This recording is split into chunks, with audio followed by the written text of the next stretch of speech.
கர்த்தருடைய வார்த்தை கேட்கறதுக்கு. வேதத்துல அநேக வார்த்தை சொல்லப்படுது காது குறிச்சி. என்னன்னு சொன்னாக்கா, காது உள்ளவன் கேட்க கடவன். இதை நீங்க படிக்கும் போது வேதத்துல நிறைய படிச்சிருப்பீங்க. ஆமா தானே?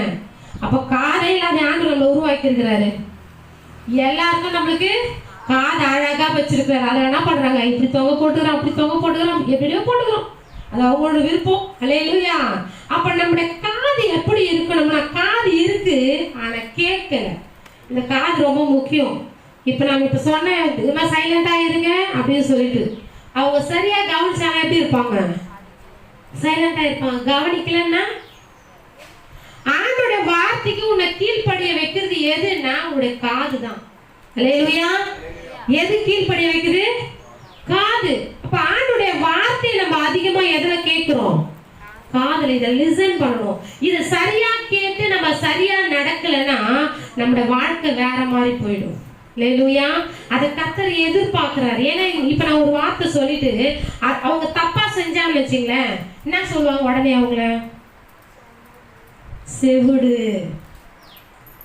எங்க அம்மா இது கொஞ்சம் அவங்களுக்கு ஸ்லோவா கேட்கும். அதனால அவங்க என்ன பண்ண, காது கிட்ட பாரா சொல்லுவாரு என் அப்பா. ஏன் சொல்றேன்னா, நம்முடைய தேவனுடைய வார்த்தைக்கு நம்ம கீழ்ப்படியல. நம்ம யாரு? நம்மளே சொல்ல மாட்டோம். யார்? நம்ம சொல்ல மாட்டோம். அல்லேலூயா.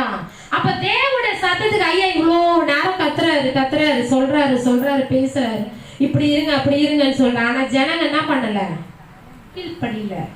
சத்தத்துக்கு செவி கொடுக்கல. ஆண்டோட வார்த்தைக்கு கீழ்ப்படியில. அப்ப நம்ம எப்படி இருக்கோம்னா செவிடா இருக்கிறோம். காது இருந்தும் செவிட்டு தன்மையா இருக்கும். அப்ப கர்த்தருடைய வசனம் உன்னுடைய காதுகள்ல போதுன்னா நீ ஆண்டோட வார்த்தைக்கு கட்டாயம் என்ன பண்ணுவ? கீழ்ப்படிவ. ஒரு வசனத்தை வாசிக்கலாம். நீதிமொழிகள் 15:31. எடுத்தவர்கள் வேகமா வாசிங்க. எனக்கு கொஞ்சம் சப்போர்ட் பண்ணுங்க. 15:31.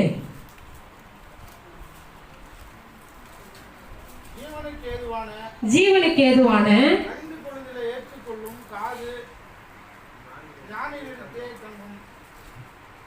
ஓகே பாருங்க, வேத வசனம் தெளிவா சொல்லுகிறது. ஜீவனுக்கு ஏதுவான கடிந்து கொள்ளுதலை ஏற்றுக்கொள்ளும் காது ஞானிகளிடத்திலே தங்கும். அல்லேலூயா. வேதம் தெளிவா சொல்லுது. நம்ம என்ன பண்ண, கடிந்து கொள்ளுதலை ஏற்றுக்கொள்ளணுமா இந்த காது. இப்ப கூட நான்